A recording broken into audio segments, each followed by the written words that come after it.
કવિરાજે બહુ સરસ વાત કરી ભાઈ. એમાં એ ડોશી બાપા ડોશીમાની વાત કરીને બાપુ એક પતિ પત્નીની વાત છે. પતિ પત્ની બાપુ જો વ્યવસ્થિત હોય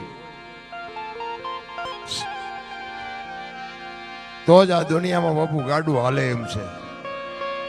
હગો હારો નો હાપડે, મિત્ર મળે જો લબાડ, પત્ની મળે જો કભાર જાતો એળે જો ઉતાર. તેણે પખા મોળા હોય તો ગિરનાર ભેગું થઈ જવાય ભલામણ.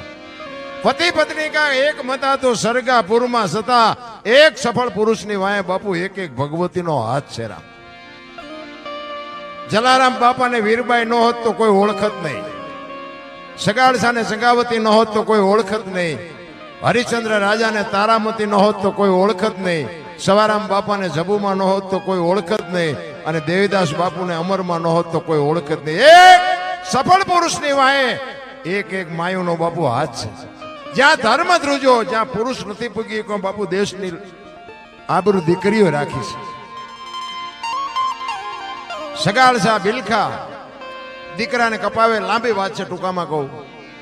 દીકરાને કપાવી અને પછી કહે છે હવે તમે વાંઝિયા થઈ ગયા, હવે મારે ખાવું નથી. તેથી સગાળસા ભાંગીને ભૂકો થઈ ગયા ભાઈ. સાધુ થાળીને ઠેબુ મારીને ઉભો થયો અને હાલતો થયો અને ચંગાવતી કહે છે તમે બેહી જાઓ, હવે એ બાવાનું હું સંભાળી લઈશ. બાપુ કેવી રણચંડી બની છે એક વાણિયાની દીકરી, વિચાર કરજો. સાધુ હાલતો થવાની તૈયારી કરે અને આમ ડેલી આડી કરી કે બાપુ ક્યાં જાઓ છો, બેહી જાઓ, તમને જેમ્યા વગર નથી જવાનું.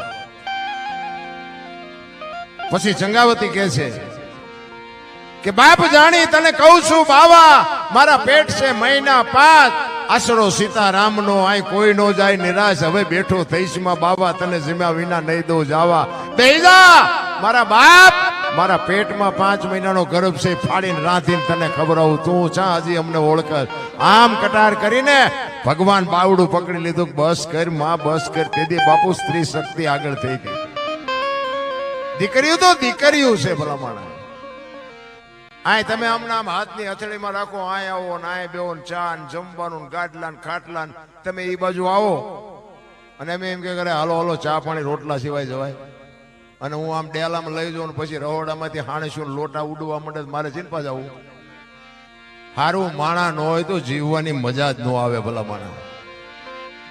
પતિ પત્ની કા એક મતા બાપુ. જેટલા મહાપુરુષો છે ને એ બાપુ દીકરીઓના હિસાબે જ આ દુનિયામાં પૂજાય છે.